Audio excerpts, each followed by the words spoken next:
요한복음 11장 1절에서 4절입니다.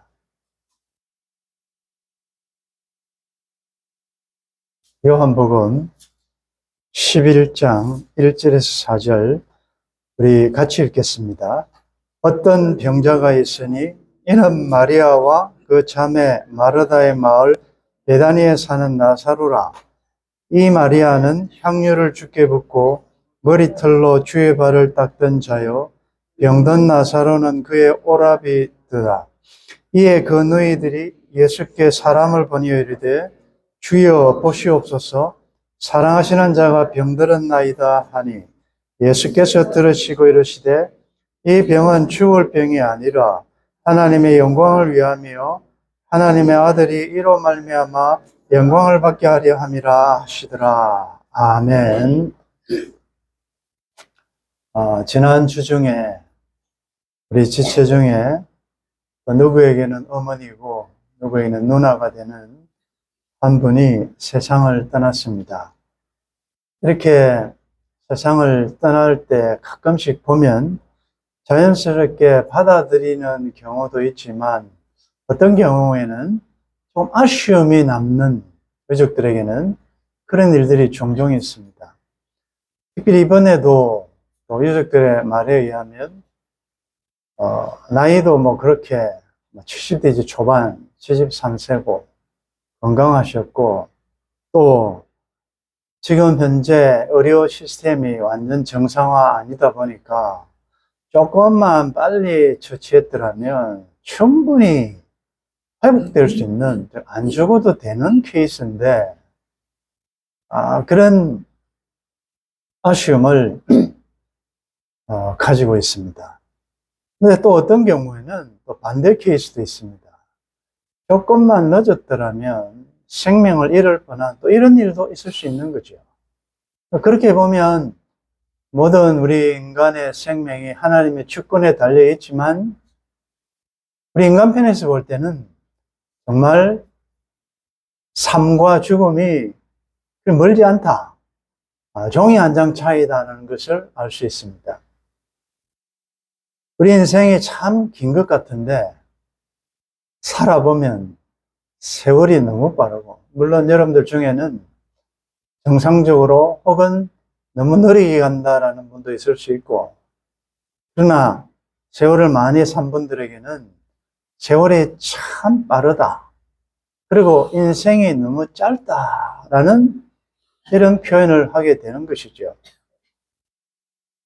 우리 인생을 네 글자로 표현하지 않습니까? 생로 병사. 그래요. 태어나서 이제 유아기, 또 소년기, 청소년기,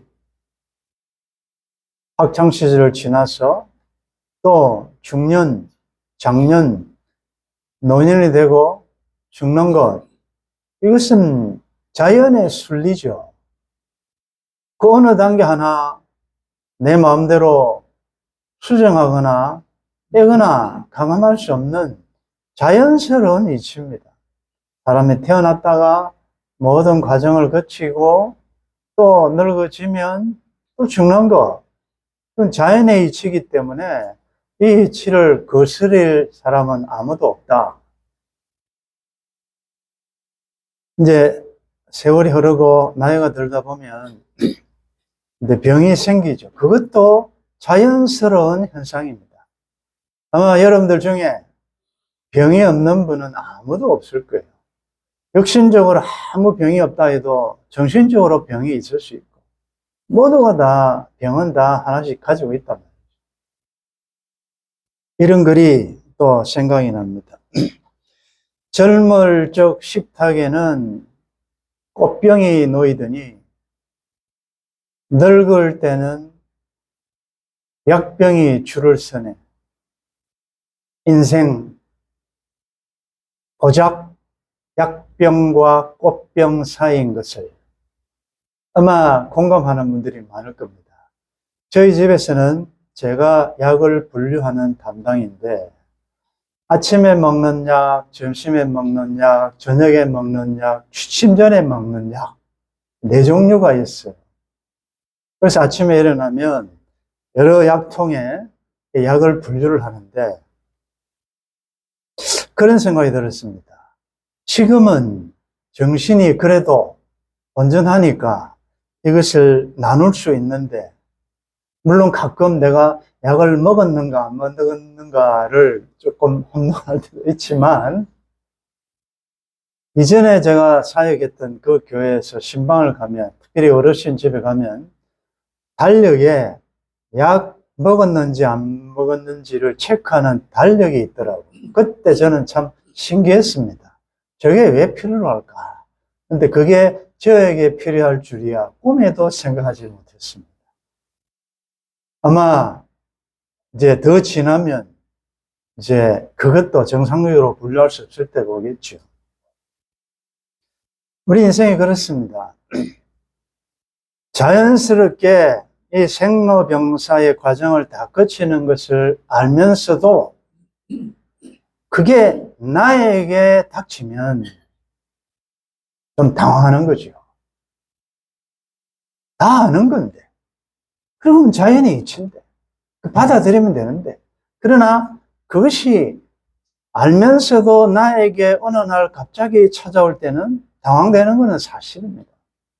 그래서 오늘 우리가 그런 일을 당할 때 어떤 자세를 가져야 되는지 오늘 본문을 통해서 한번 교훈을 얻겠습니다. 1절에 보니까 요한복음 11장 1절 어떤 병자가 있다. 그는 마리아와 자매 마르다의 마을 베다니에 사는 나사로라. 여러분들 이 표현도 나사로가 병들었다 이렇게 이야기하면 되는데 어느 병든 자가 있는데 독자들로 하여금 궁금증을 불러일으키게 하고 또 누나들 스토리를 이야기하고 제일 마지막에 그의 이름은 나사로라 이렇게 이야기하는 것은 굉장히 극적인 이 저자가 효과를 노리는 거죠. 여러분들 그 당시에 뭐 병든 자가 한두 명이었겠습니까? 그러나 그 중에서 특별히 이 나사로 케이스를 이야기하는 거 보면 어떤 의미가 메시지가 있다는 것입니다. 이 나사로는 보통 사람이 아니고 예수님과는 아주 친한 친밀한 그런 유대 관계를 가지고 있는 그 가정이었다는 걸 알 수가 있지요.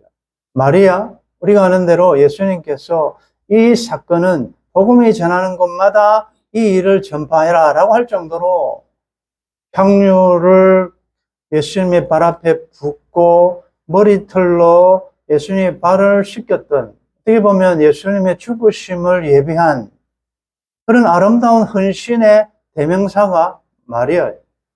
그리고 그 시스터 마르다도 봉사를 아주 열심히 했던 자고 예수님께서 지나다니시다가 자주 들르시고 그곳에서 복음도 전파하셨던 어떻게 보면 예수님과는 아주 가까운 사이였단 말이에요. 그런데 그런 가까운 사이인데 그 나사로가 병들어 죽게 되었다. 자, 그럴 때 우리는 제일 먼저 드는 생각이 아니 예수님을 잘 따르지 않고 예수님 말씀을 순종 잘 안 하고 뭐 애만 먹이고 불순종하고 이런 사람들이 어려움을 당하면 그건 당연하게 생각하는데 그래도 좀 예수님을 위해서 헌신하고 봉사를 많이 하고 그렇게 했는데 어려움이 당하면 우리는 왜? 라는 게 먼저 나오죠. 이상하다. 저럴 경우에는 예수님이 전능하신 분이니까 그런 일 안 당하게 하고 병 안 들게 하고 병 안 들게 하고 또 실패를 안 당하게 하고 그렇게 하실 수 있는데 왜 그랬을까? 우리 이렇게 생각하잖아요. 우리 오늘 이 말씀을 통해서 이제 발상의 전환 생각을 바꿉시다. 무슨 생각인가 하면 왜 나에게 이런 아픔이 이런 고통이 이해할 수 없는 문제가 생기냐라고 이제 하지 말고 반대로 내가 예수님과 가까우니까 예수님을 열심히 섬기니까 이런 어려움이 온다라고 이제 생각을 바꾸셔야 돼요. 왜냐하면 그런 것을 통해서 지금 뭔가 하실 일이 있다는 거죠. 우리가 늘 그렇지 않습니까? 이 세상에 일어나는 우리가 보기에는 우연처럼 보여도 하나님께는 우연이 없고 다 필연이다. 모든 것을 하나님의 어떤 목적 뜻을 위해서 우리에게 허락하시고 운행하시고 어려움도 주시고 빚도 주시고 환난도 주시고 어둠도 창조하시고 모든 것을 행하시는 분이시라는 것을 우리가 믿으면서 어제 새벽에 주신 말씀과 연결해 보면 정말 하나님이 다스리시고 하나님이 내 삶의 주인이심을 믿는다면 왜 염려하시고 왜 걱정하시냐라고 우리가 적용을 했지 않습니까? 하나님이 다스리고 그렇다면 하나님 몰래 사탄이 주는 것이 있느냐? 없지 않습니까? 세상에 오는 어려움조차도 하나님의 허락하에서 모든 것이 이루어진다고 하면 의미 없는 것은 없다는 것이죠. 그래서 이런 동생이 어려움을 당했을 때 누나들이 메시지를 예수님에게 보냅니다. 그래서 오늘 여러분들 날씨도 덥고 그런데 너무 잘 오셨어요. 여러분 오늘 진짜 아주 핵심적인 좋은 걸 하나 배우시는데 내가 지금 이 문제가 있는데 이 문제를 어떻게 기도해야 될지 모르시는 분들은 성경에 있는 대로 그대로 이야기하면 돼요. 그러면 이런 참 놀라운 일이 발생했을 때 그 너희들은 예수님에게 어떤 기도를 했을까? 3절, 우리 3절 한번 같이 읽겠습니다. 이에 그 너희들이 예수께 사람을 보내어 이르되 주여 보시옵소서 사랑하시는 자가 병들었나이다. 짧죠? 기도가 굉장히 짧습니다. 우리가 보통 하는 기도는 어떻습니까? 하나님 섭섭합니다. 이럴 수가 있습니까? 내가 얼마나 주님을 사랑하고 교회를 사랑하고 주를 위하여 헌신했는데 왜 하나님 저에게 이런 감당할 수 없는 이런 아픔을 주십니까? 그냥 안 주셔도 되는데 라고 하면서 그래서 하나님 이 문제 때문에 너무 힘드니까 좀 고쳐주시든지 회복시켜 주시든지 좀 길을 열어주든지 좀 해주십시오라고 문장이 너무 길지 않습니다. 그런데 이 누나들이 예수님에게 한 메시지 전가는 굉장히 짧아요. 주여 보시옵소서 사랑하시는 자가 병들었나이다. 안 되죠? 조금 전에 제가 소개했듯이 내가 주님을 얼마나 사랑하는데 라는 것이 우리의 기도 아니에요.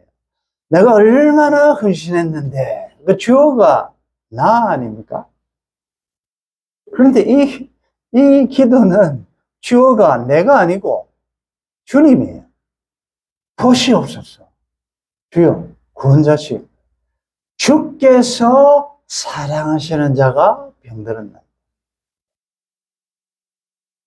저는 오늘 이 말씀 묵상하면서 아주 흥분되고 기쁨으로 우리 성도들에게 정말 이 말씀을 나눠야 되겠다. 여러분들 이제 이렇게 기도합시다. 말씀이 있으니까 주여 사랑하시는 주께서 사랑하시는 제가 병들었습니다. 주께서 사랑하시는 저에게 이런 아픔이 있습니다. 주께서 사랑하는 저에게 이런 문제가 있습니다. 감당이 힘든 이런 문제가 있습니다. 그 다음에 그래서 하나님 어떻게 해 주십시오라고 말도 없어요. 왜? 주여라고 하는 그 말 앞에 모든 것이 액기스로 포함되어 있으니까 그 다음에는 주님이 어떻게 하실지는 주님이 알아서 하실 것이다. 살리시든지 죽이시든지 낫게 하시든지 어떻게 하시든지는 주님이 하실 거니까 그건 맡기고 주여 주님이 그러지 않습니까? 나의 사랑하는 자야 너는 어여쁘고 어여쁘다. 참 내 눈이 정말 아름답고 지난주에 우리가 말씀 들었잖아요. 이렇게 우리를 사랑하시는 그 주님이 사랑하시는 제가 이런 문제가 생겼습니다. 그렇게 기도하시고 그 다음 부분에 대해서는 우리 하나님께 맡기시고 살든지 죽든지 뜻대로 행하시옵소서. 살든지 죽든지 내 몸에서 그리스도가 존귀되기를 원합니다. 자, 이 증거를 받았을 때 예수님이 하신 말씀을 따르겠습니다. 이 병은 죽을 병이 아니라 얼마나 복음입니까? 얼마나 근였습니까? 이 죽는 줄 알았는데 누가 봐도 이건 죽을 것 같아요.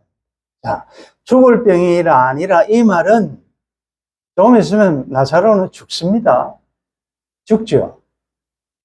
죽었는데 빨리 안 오시고 우리 같으면 빨리 조처를 취했으면 살릴 수 있는데 하나님께서 예수님이 일부러 완전히 죽어서 이거는 시체가 완전 됐을 때 그 다음에 오셨다. 그 사건 우리가 너무 잘 아니까. 이 병은 죽을 병이 아니라는 말은 죽음으로 끝나는 병이 아니라 그가 혹 죽을 수도 있겠지만 다시 그 다음에 부활에 있다는 것 아니겠습니까?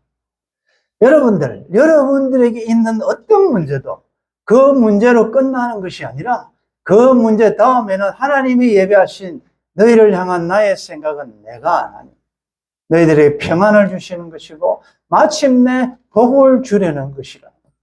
하나님의 인생으로 근심하며 고생하게 하심이 본심이 아니시다. 하나님의 본심은 따로 있다는 것, 그 말 아니겠습니까? 이 병은 죽을 병이 아니다. 그러면 무슨 병입니까? 이것은 이로 말미암아 하나님의 영광을 위함이요 하나님의 아들이 이로 말미암아 영광을 받게 하려 하니 이 병을 통하여 하나님이 영광을 받으시도록 하기 위해서 이 병이 들었다. 그럼 이제 우리 오늘 말씀 복잡하게 설명할 필요 없습니다. 결론을 내립시다. 여러분들이 당하고 있는 병이든 실패든 아픔이든 무엇이든 그 모든 것은 하나님의 영광을 위한 것이라 했으니 하나님이 그 아픔을 통하여 하나님의 영광 받으시도록 하나님이 역사하실 테니 그 하나님의 역사에 나도 최선을 다하여 어떻게 하면 하나님께 영광이 될까? 어떻게 하면 하나님을 영화롭게 할까? 그 면만 생각하시라. 그 외 나머지는 합력하여 나에게 가장 최선으로, 베스트로 주실 줄 믿습니다. 여러분들은 지금 어떤 아픔, 어려움이 있습니까? 자, 이렇게 기도합시다. 주여, 사랑하시는 자가 병들은 날이다. 사랑하시는 자에게 이런 문제가 있습니다. 주님, 사랑하시는 집사님, 주님이 사랑하시는 장로님, 권사님, 목사님, 주님이 사랑하셔서 그 아들을 투자하시기까지 사랑하시는 자가 지금 병들어 있나이다. 그렇게 여러분들 중보하시고 그 다음에 주님, 그 사건을 통하여 하나님께 영광이 되도록 인도하여 주옵소서. 여러분들 우리 인생에 사는 목적이 뭡니까? 여러분들 세상에서 성공하고 출세하고 잘되고 영원히 사는 거 아니지 않습니까? 어차피 생로병사. 여러분들은 지금 태어나서 이제는 인생의 전반기는 지나신 분들이 많은데 이제 나머지 부분에 병들고 나이 들어서 이제는 죽음이라는 이 관문을 앞두고 있는데 이때 우리의 목표는 좀 달라져야 안 되겠습니까? 전에도 그랬듯이 지금도 여전히 이제는 어찌하든 지금까지도 지나온 것 주의 크신 은혜고 또 앞으로도 하나님께서 인도해 주실 믿고 어쨌든 이 사건을 통하여 우리 아버지 하나님께 영광이 되게 해 주옵소서. 나의 말과 행동을 통하여 주여. 존 플라벨이라는 청교도 신학자는 이런 글을 남겼습니다. 성도에게 있어서 이 땅을 떠나는 것은 세상에 주는 모든 슬픔과 결별하는 순간을 맞이하는 일이다. 성도의 죽음은 슬픔의 장소에서 영원한 평안과 안식의 처소로 옮겨지는 복된 전환점이다. 이제 하나님께서 친히 그들의 눈물을 닦아주실 것이다. 그들의 모든 애통의 날들은 끝나고 찬란한 옷을 입은 채 영원한 평안으로 들어가게 하실 것이다. 그것은 눈물과 탄식을 알지 못하는 사람들이 사는 곳이다. 그곳은 죽음 한 발자국 너머에 있다. 그 너머에 고통과 슬픔의 광경과 비명 소리는 들리지 않을 것이다. 나그네 인생의 끝은 생로병사로 끝나겠지만, 그러나 그 죽음이 끝이 아니고 영원으로 이어진다는 사실을 여러분들이 믿으시면서 이 병은 죽을 병이 아니라는 사실, 여러분들이 당한 그 문제는 문제로 끝날 것이 아니라는 사실을 인하여 다시 한번 용기와 희망과 소망을 가지시고, 그리고 이제 다시 기도하는 겁니다. 주여, 주께서 사랑하시는 제가 이런 문제가 있습니다. 어찌하든지 이것을 통하여 하나님 홀로 영광 받아 주옵소서. 여러분이 당한 그 어떤 어려움을 통하여 하나님께 물리는 복된 여러분들 삶 되시기를 주의 이름으로 축원합니다. 죽기를 두려워하는 이 세상 사람들, 너무나도 빨리 지나가는 우리의 인생, 생로병사의 과정을 거칠 수밖에 없지만 전혀 예기치 않았을 때에 예기치 않은 방법으로 나에게 이런 현실이 오면 솔직히 당황되고 놀라기도 합니다. 그러나 다시 한번 정신을 차리고 내가 누구며 어디서 왔으며 어디로 가며 내가 돌아갈 본향이 어떻다는 것을 알기에 다시 한번 정신을 차리고 오늘 이 말씀처럼 주여, 주께서 사랑하시는 제가 이런 병과 이런 실패와 이런 아픔이 있습니다. 솔직하게 우리의 마음을 하나님께 토하게 도와주시고 어찌하든지 가장 좋을 것을 합력하여 선을 이루어 주실 줄 믿고 어찌하든 이 어려움을 통하여 하나님께만 영광 돌릴 수 있는 성숙한 또 신실한 그리스도 안의 신부들, 주의 백성들, 하늘에 속한 군사들 될 수 있도록 도와주옵소서. 주 예수님의 이름으로 기도드리옵나이다. 아멘.